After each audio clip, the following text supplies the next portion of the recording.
পাকিস্তান কিন্তু এই মুহূর্তে দাঁড়িয়ে ভারতকে পঙ্গু করার জন্য উঠে পড়ে লাগিয়েছে। তার একটি বিশেষ কারণ হলো ড্রাগস। আমরা কালকে রাত্রে একটি নিউজ পেয়েছি, 14 জন পাকিস্তানিকে অ্যারেস্ট করা হয়েছে এবং তাদের কাছ থেকে 1 কোটি 2 কোটি নয়, 600 করোড়ের ড্রাগস পাওয়া গেছে। কোথায় যাচ্ছিল? ভারতবর্ষে ভোট আসলেই কি এই ড্রাগসের আমদানি রপ্তানির পরিমাণটা কি বেড়ে যায়? এর সাথে কি ইলেকশনের কোনো কানেকশন আছে? মনে হচ্ছে আপাতত দৃষ্টিতে যে কোথায় ইলেকশন, কোথায় এরকম ভাবে কোস্টগার্ডরা ধরছে, এর সাথে কি কানেকশন হতে পারে? কানেকশন আছে। আর এই ড্রাগ মাফিয়ার পাকিস্তানিরা ভারতবর্ষকে টার্গেট করছে এবং কোন পথে তারা আসছে, আজকে আপনাদের কাছে আমি একটি বাস্তব সত্য গল্প শোনাবো। শুনতে থাকুন, চ্যানেলটি সাবস্ক্রাইব করে দেখতে থাকুন। পাকিস্তানে করাচি শহরের পোর্ট, সেখান থেকে রওনা দিল একটি জাহাজটির নাম হাজি আসলাম, মানে ছোট ছোট যে শিপগুলো হয়, বাবু বালোচ হচ্ছে এর মালিকের নাম। 14 জন তারা রওনা দিল এবং তারা রওনা দিয়ে আসছে। এবং যদি আমি ম্যাপটাকে পুরো দেখি ইন্টারন্যাশনাল বর্ডারের, তাহলে পরে আমরা সবাই জানি করাচি পোর্টের অবস্থান আর এদিকে পোরবন্দর গুজরাটের অবস্থান পুরোটাই কোস্টগার্ড দিয়ে এইভাবে রয়েছে। এবার আমরা জানি ইন্টারন্যাশনাল বর্ডারের ক্ষেত্রে 200 নটিক্যাল এর বেশি কিন্তু আপনি ঢুকতে পারবেন না। তো 200 নটিক্যাল আগে থেকেই আপনাকে যেতে হবে যদি আপনি ইন্টারন্যাশনাল কোনো বর্ডার ক্রস করেন। এরা কি চাচ্ছে যে যতটা এগোনো যায় 180, 170, কারণ এখানে এদের জন্য কিন্তু ওয়েট করতে থাকে ভারতেরই কোনো ঘুষখোর করাপ্টেড অফিসার বলুন বা কোনো নৌকা নিয়ে বা আরেকটি কোনো শিপ নিয়ে সেখান থেকে তারা নিয়ে চলে যাবে। এইভাবেই তাদের নেটওয়ার্কিং এর জাল। করাচি থেকে রওনা দিয়েছিল, করাচি থেকে রওনা দিয়ে তারা আসছিল। যখন কোস্টগার্ড দেখে, ইন্ডিয়ান কোস্টগার্ড পোরবন্দরে, তাদের চোখে পড়ে ঘটনাটি যে মোটামুটি 180 নটিক্যালের ভেতরে তারা ঢুকছে এবং আরেকটি বোটও তাদের নজরে আসে, সেটি ওয়েট করছে।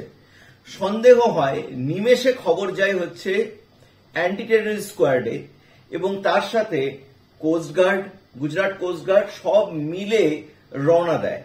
এই জয়েন্ট অপারেশনটা সাথে ছিল কিন্তু এয়ারফোর্সও। এর সাথে এরা যেই মুহূর্তে রওনা দিয়েছে, যখন এই গার্ডগুলো, আপনি ভাবতে পারেন মাঝ সমুদ্রে যাচ্ছে, এদিক থেকে কোস্টগার্ডরা দেখে ফেলেছে, পুরো টিমটা আসছে, যেই এরা দেখে ফেলেছে সঙ্গে সঙ্গে এরা প্রচুর জিনিস যেগুলো জাহাজের উপরে ছিল, এদের ড্রাগস গুলো, সেগুলোকে জলে ফেলা শুরু করে। জলে ফেলা শুরু করে দেখে এরা যে জাহাজটি নিয়ে আসছিল সেটাকে এরা স্পিড বাড়ায়। এরা তখন এদের জাহাজের মুখকে ঘুরিয়ে দিয়ে এই কোস্টগার্ডদের যে জাহাজটি ছিল বা যে বোটে করে তারা আসছিল তার দিকে সেই বোটটা তাদের উপর চড়িয়ে দেওয়ার চেষ্টা করে। যখন অবস্থা বেগতিক দেখে তখন অ্যান্টি টেররিস্ট স্কোয়াডের একজন কিন্তু বন্দুকে গুলি চালায় এবং এই গুলিতেই আহত হয় এই 14 জনের মধ্যে একজন।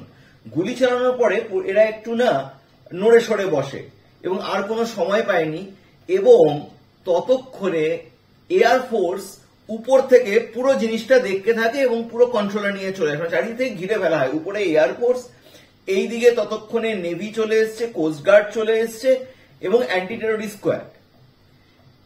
খবর একটু ছিলই, সেই জন্য এর সাথে সংযোজন হয়েছে নার্কোটিক ডিপার্টমেন্ট। মানে কতগুলো ডিপার্টমেন্ট একসাথে জয়েন্ট ভেঞ্চার। জাহাজে যখন পৌঁছায় তখন এরা সব করে দেখে যে প্রায় 86 কেজি রয়েছে ড্রাগস, যার এই মুহূর্তে মূল্য 600 করোড়। প্ল্যানটা কি ছিল? এই যে আসতো, এসে এখানে যে নৌকাটি দাঁড়িয়ে আছে বা যে শিপটি দাঁড়িয়ে আছে, সেটাকে নিয়ে চলে যেত চেন্নাই বন্দরে।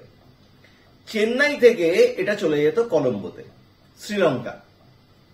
এবং জানা যাচ্ছে এই বিশাল নেটওয়ার্কে বারবার প্রতি বছর প্রতি সময় এরা শ্রীলঙ্কা, মালদ্বীপস এবং ইন্ডিয়া, এই 3টে জায়গাতেই এরা টার্গেট গুলো করে এবং এই অপারেশনে ইন্ডিয়ান গভর্নমেন্ট যে শিপটি ইউজ করেছে তার নাম আইসিজিএস রাজরতন, আর উপর থেকে ছিল এয়ারফোর্সের প্লেন। মানে ভাবতে পারেন যেটা আমরা সিনেমায় দেখি সেরকম একটা গল্প আপনাদের চোখের সামনে আমি নিয়ে আসলাম।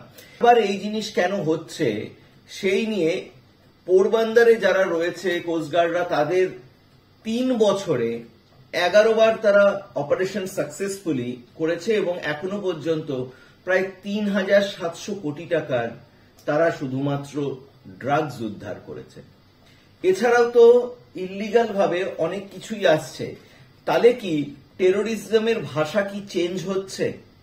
চেঞ্জ হয়ে সেটা কি মানি ট্রানজাকশন বা এই জায়গায় চলে আসছে? কোন জায়গায় যাচ্ছে? কারণ ভোট আসলেই এগুলোর মাত্রা বেড়ে যায়।